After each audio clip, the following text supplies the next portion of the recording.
जितना इजराइल ने नहीं मारा है पिछले 1-1.5 साल में, उसके बराबर इन्होंने 2-3 दिन में ही मार के खत्म कर दिया लोग। जो ईरान की लड़कियां हैं वो सिगरेट की कश लगाती हुई नजर आ रही हैं। लोग अपने जीवन के लिए स्वयं जिम्मेदार हैं। खामनाई ने तो घुटने टेक दिए हैं, लग ऐसे ही रहा है। It's a crime against humanity.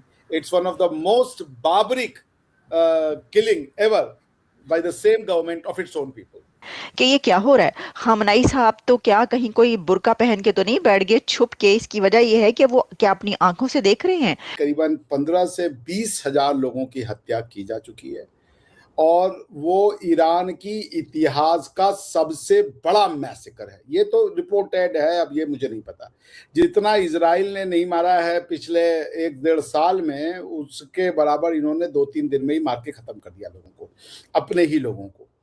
तो अब अगर प्रोटेस्टर्स पीछे जाते हैं तो मुझे नहीं लगता कि कोई फायदा होगा। इतनी जो महत्वपूर्ण बहुमूल्य जीवन का लॉस हुआ है, भाई पर्शियन है वो, ऐसे वैसे लोग नहीं है वो, पर्शियंस हैं। जैसे इंडियन सिविलाइजेशन की एक बहुत पुरानी इतिहास है, वैसे ही वो लोग हैं।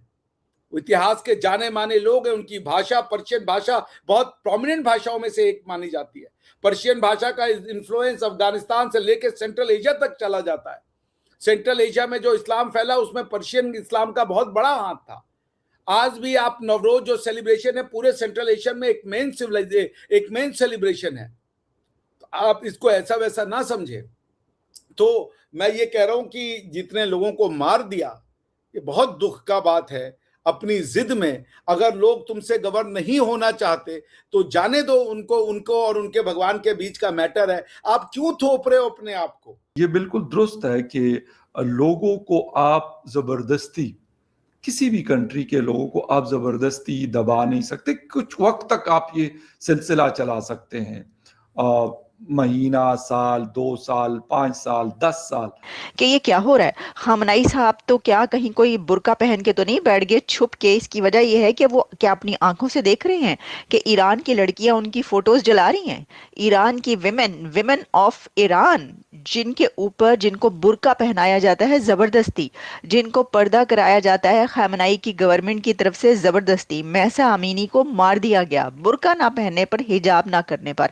आज वही खवातीन, आज ईरान की वही बहादुर लड़कियां बाहर निकली हुई हैं और वो सूटे पे सूटा मार रही हैं, यानी कि वो सिगरेटों पे सिगरेटें पी रही हैं। और कैसे पी रही हैं?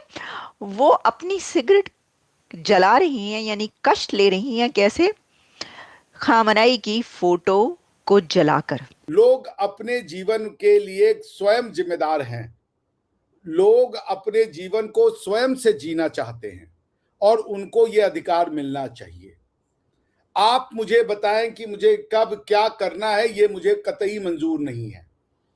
देखिए, जब मैं पढ़ता था ना, तो मैंने बच्चा था तो एक किताब पढ़ी थी मोरालिटी के बारे में, और उसमें मैंने काफी संस्कृत टेक्स्ट पढ़े और उसके अलावा मैंने एक इंग्लिश टेक्स्ट भी पढ़ा।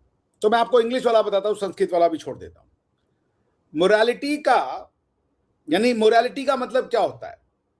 अर्जु जी, आप मोबाइल देख रही है, हमें नहीं देख रही है, तो मोरालिटी हम भी डांटेंगे जैसे एक बार आपने डांटा था। मोरालिटी का जो मतलब है, ठीक है ना, वो आपको जानना पड़ेगा। मोरालिटी का मतलब होता है नॉलेज ऑफ गुड, अच्छा क्या है, ठीक है ना। मगर ये बहुत गूढ़ प्रश्न है। अच्छा क्या है, किसके लिए अच्छा?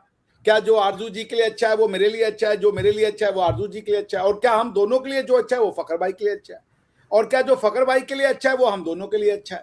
सो अच्छा क्या है ये कोई नहीं जानता। It's a tough question.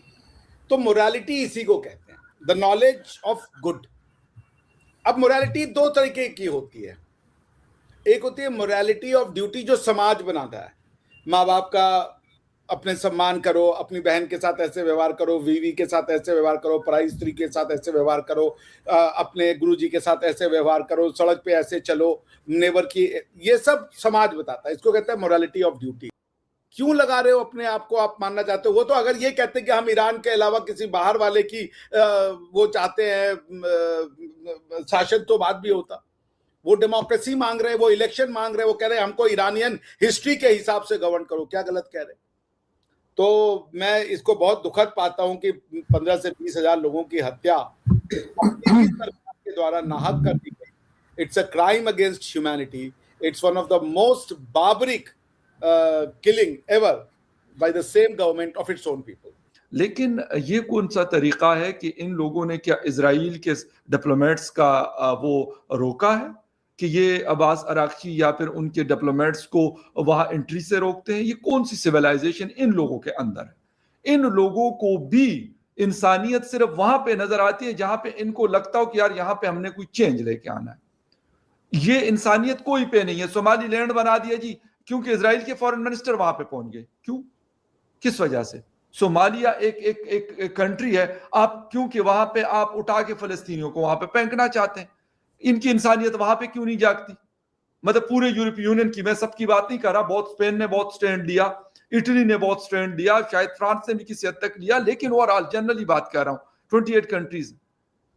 ये क्या हो रहा है ईरान के अंदर? लड़कियां खामनाई की फोटो क्यों जला रही हैं और सिगरेटें क्यों पी रही हैं, जरा इसके ऊपर बात करेंगे। पिक्चर्स बहुत वायरल हो रही हैं ईरान के अंदर।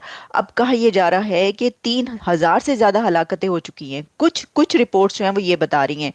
देखिए, एक तो होती है माचिस की तीली, तीली तो वो लगा रही हैं, लेकिन ये तीली माचिस की तीली नहीं है, बल्कि ये खामनाई की फोटो को जलाकर तीली बनाई गई है।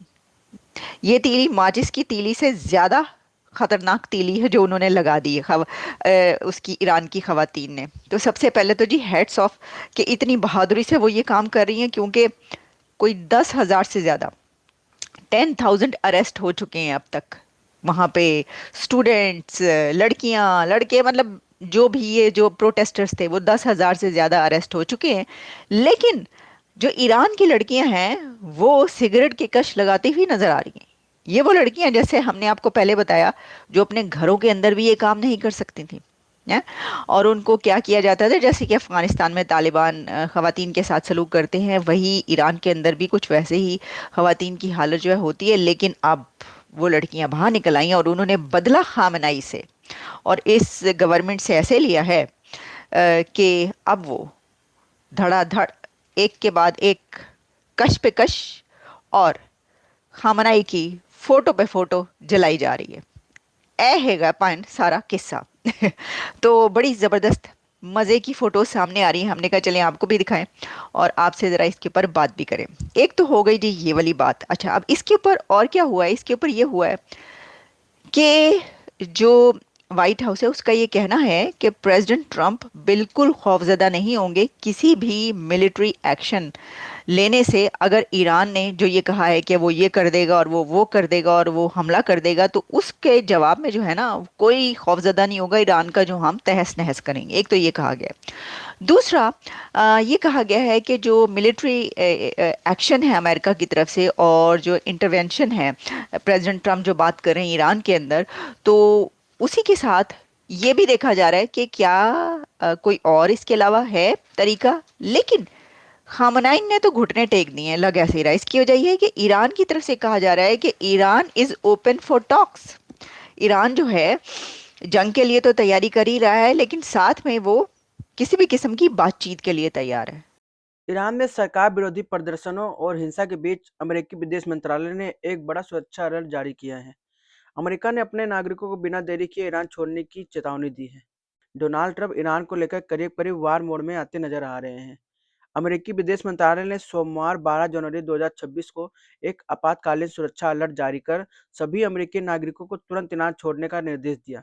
यह कदम ईरान में पिछले 2 हफ्तों से जारी भीषण विरोध प्रदर्शनों और सुरक्षा बलों की घातक कार्रवाई के बाद उठाया गया, जिसमें अब तक करीब 500 से ज्यादा लोगों की मौत और हजारों की गिरफ्तारी हो चुकी है।